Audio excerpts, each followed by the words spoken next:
हरिओम. भगवद्गीताबोध योगदास श्री जयगणेश जोशी यांनी केलेले निरूपण. अध्याय 5. कर्मसन्न्यास योग. ओम श्री परमात्मने नमः. अथ पंचमोऽध्यायः. जय योगेश्वर. परमात्म्याला नमस्कार. अध्याय 5. श्लोक क्रमांक 27. स्पर्शान् कृत्वा बहिर्बाह्यान् चक्षुरेव अंतरे भ्रुवो प्राणापानौ समो कृत्वा नासाभ्यन्तरचारिणौ. पुढचा श्लोक. श्लोक क्रमांक 28. यतेन्द्रियमनोबुद्धिर्मुनिर्मोक्षपरायणाः विगतेच्छाभयक्रोधा यत्सदा मुक्त एव साः.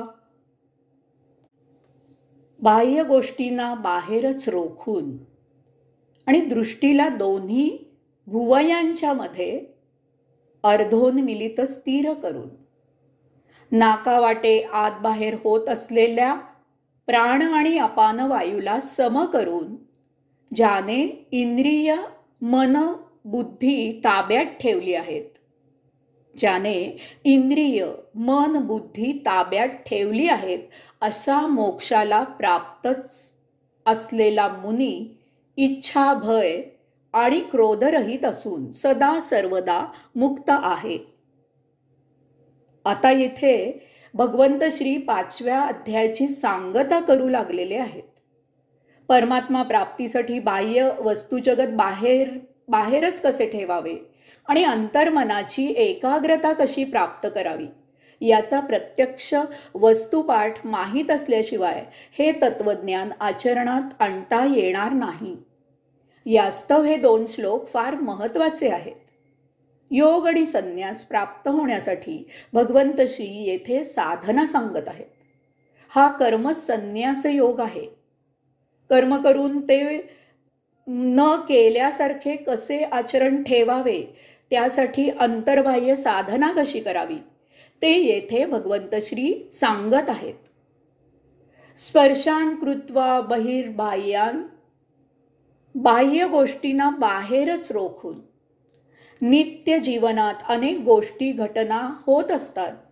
आपल्या दिनक्रमात प्रत्येक गोष्ट आपल्या मर्जीप्रमाणे होत नाही आणि होऊ शकणार नाही.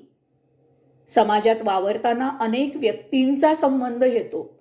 व्यक्ती तितक्या प्रकृती असणारच हे गृहीत धरावे. त्यामुळे इतरांचा कल पाहून सर्वसमावेशक बहुजन हिताय असे निर्णय घ्यावे लागतात. याला काहीही इलाज नसतो. यास्तव व्यवहारात जे चढ आणि उतार, नफा किंवा तोटा, प्रतिकूल किंवा अप्रतिकूल असे जे जे घडेल ते तिथेच व्यवहारापुरतेच ठेवावे. त्याचा आपल्या प्रत्यक्ष जीवनाशी संबंध येऊ नये. आपल्या जीवनाशी संबंध येऊ देऊ नये. याचा अर्थ व्यवहार, कामधंदा, नोकरी इत्यादी म्हणजे जीवन नव्हे. व्यवहार, कामधंदा इत्यादी म्हणजे जीवन जगायचे साधन आहे. जास्त स्पष्ट म्हणजे धनसंपत्ती म्हणजे जीवन नसून ते जीवन जगायचे साधन आहे. देहधर्म चालू राहावा यासाठी केल्या गेलेल्या, करत असलेल्या आणि पुढे कराव्या लागणाऱ्या व्यवहारांशी आपले जीवन जोडू नये. या विश्वात एका परमात्म्याशिवाय अन्य यच्च यावत वस्तू या बाह्य आहेत. आत्मा हीच एकमेव वस्तू अंतःकरणाची असून तीच एकमेव चिंतन करण्याजोगी आहे. इतर वस्तू या त्याज्य आहेत. सांख्ययोगात ज्ञानाने जाणून समजून उमजून बाह्य वस्तूंचा केवळ देहधर्मासाठी उपयोग करायचा आहे. हे ऋषींकडून शिकावे. ईशावास्योपनिषदात ऋषी म्हणतात, तेन त्यक्तेन भुंजिथा, तेन त्यक्तेन भुंजिथा. वस्तू जगताचा त्याग करून उपभोग घे. कर्मयोगात सेवा करून बाह्य वस्तू जगताचा त्याग करायचा आहे. सेवेत समर्पण करायचे आहे. समर्पण स्त्रियांकडून शिकावे. ध्यानयोगात विरक्ती प्राप्त करायची आहे. त्यामुळे या मायावी विश्वात मन न गुंतता ते परमात्म्यात स्थिर होते. योग्यांकडून हे शिकावे. भक्तियोगात श्रद्धा महत्वाची. यासाठी सत्संग करावा. संत शिरोमणी तुकाराम महाराज म्हणतात, ठेविले अनंते तैसेची राहावे, चित्ती असू द्यावे समाधान. देवा तू काय म्हणशील ते मान्य. मला तू हवास. इतर गोष्टींना मला वेळ नाही. मला कसे जगवायचे ते तूच ठरव. मी कर्म करीन आणि तुझी भक्ती करीन. बाकी मला काही समजत नाही. मी समजू इच्छित नाही. प्रेमयोगात एका प्रेमिकाशिवाय बाकी विश्व तुच्छ झालेले असते. संत मीराबाई देहभान हरपून भगवंत श्रींसमोर नाचत असत. याचाच अर्थ कट्टू होऊन असे हिरमुसले होऊ नये, तसेच खुशीने बेधुंद होऊ नये. याचाच अर्थ खट्टू होऊन जसे हिरमुसले होऊ नये, तसेच खुशीने बेधुंद होऊ नये. नेहमीच समवृत्ती असावी. जे मिळत नाही ते सोडून द्यावे. ते न देण्यात योगेश्वराचे आपल्यावर उपकारच झालेले आहेत हे समजून घ्यावे. त्यामुळे पुढे होणारे प्रमाद टळतात. तसेच जे मिळते ते योगेश्वराच्या कृपेने मिळते. चुकीने त्याला आपली कर्तबगारी समजू नये. तो जे देतो तेवढीच आपली लायकी असते. आपण आपले कर्तव्य कर्म करावे आणि त्या कर्मापासून अलिप्त राहावे. म्हणजे आपोआपच त्याच्या मोबदल्यापासून आपण दूर जातो. आयुष्य मजेत, आनंदात, समाधानात व्यतीत करावे. काम, धंदा, नोकरी, व्यवहार करताना जे काही होईल ते बाहेरच विसरून आपले जीवन जगावे. तेथे जे काही मिळेल त्याचा समाधानाने स्वीकार करून मोठ्या आनंदात जगावे आणि या सृष्टीलीलेचा आस्वाद घ्यावा. चक्षुश्चैव अंतरे ध्रुवो हो. आणि दृष्टीला दोन्ही भुवयांच्या मध्ये अर्धोन्मिलित स्थिर करून आपल्याला बाहेर पाहायचे नाही, तसेच आपल्याला आतही पाहायचे नाही. बाहेर भोग्य वस्तू आहेत. आत आपली देहादी इंद्रिये आहेत. ती भोगांना सोकावलेली आहेत. आपल्याला यात समवृत्ती धारण करायची आहे. यासाठी आसनात स्थिर बसावे, म्हणजे शरीर स्थिर होईल. पण डोळे महाचंचल आहेत.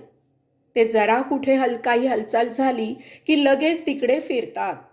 तेव्हा त्यांचा बंदोबस्त करावा लागतो. ध्यानाला साथ देत नाहीत म्हणून काही माथेपिरू डोळ्यांवर इतके रागवतात की ते आपले डोळे फोडून घेतात. हा आत्मघात आहे. याचा काहीही उपयोग होत नाही. यास्तव ध्यानमुद्रेत डोळे अर्धे मिटलेले ठेवावे, म्हणजे आपल्या आसना सभोवतीचा भाग तेवढाच दृश्य होईल. बाकी विश्व अदृश्य होईल. आता याच स्थितीत दोन भुवयांच्या मध्ये पाहायचा प्रयत्न करायचा. हे सवयीने जमू लागते.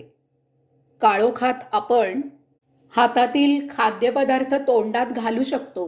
मिटल्या डोळ्यांनी स्मृतीमधून एखादे दृश्य डोळ्यांसमोर तरळू शकते. तसेच हे आहे. याच अर्धोन्मिलित अवस्थेत दोन भुवयांच्या मध्ये दृष्टी स्थिर करायची आहे. दोन भुवयांच्या मध्ये आज्ञाचक्र आहे. तेथे संवेदना मिळू लागते. प्राणापानौ समौ कृत्या नासाभ्यंतर चारिणौ. नाकावाटे आत बाहेर होत असलेल्या प्राण आणि अपान वायूला सम करून येथे भगवंत श्री दीर्घ श्वसन आणि दीर्घ निश्वसन असा प्राणायाम करायला सांगत आहेत. डाव्या नाकपुडीने श्वास घेऊन तो उजव्या नाकपुडीने सोडावा. आता उजव्या नाकपुडीने श्वास घेऊन तो डाव्या नाकपुडीने सोडावा. हे एक आवर्तन झाले. अशी कमीत कमी 7 आवर्तने करावीत. मी स्वतः येथे योग प्राणायाम करावा असे सुचवत आहे. यासाठी जिज्ञासूंनी माझे योग साधना हे पुस्तक जरूर अभ्यासावे. योग प्राणायामामुळे मन निर्विकारी, निर्विचारी होते. कारण योग प्राणायामामुळे श्वसन नियमित होते. विचार विकार आपले श्वसन अनियमित करत असतात. जर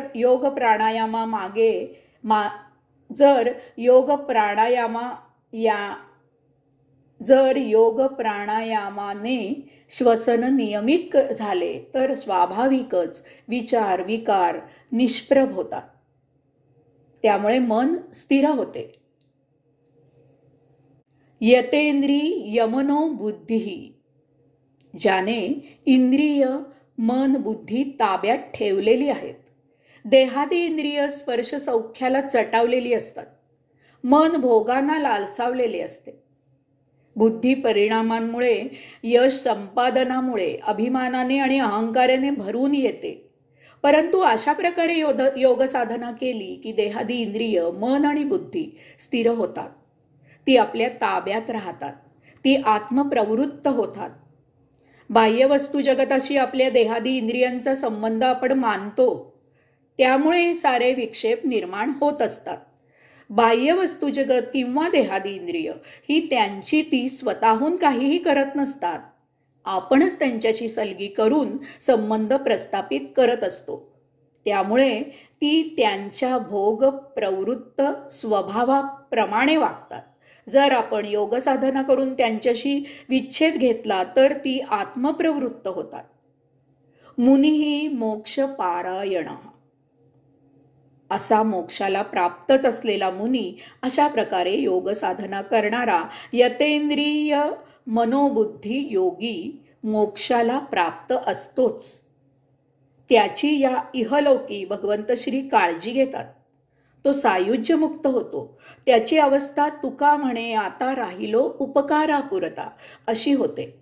तो समाजात जनकल्याण करत हे विश्वची माझे घर अशा मोठ्या आनंदात राहत असतो. विगतेच्छा भयक्रोधा यत सदा मुक्त एवसा, इच्छा भय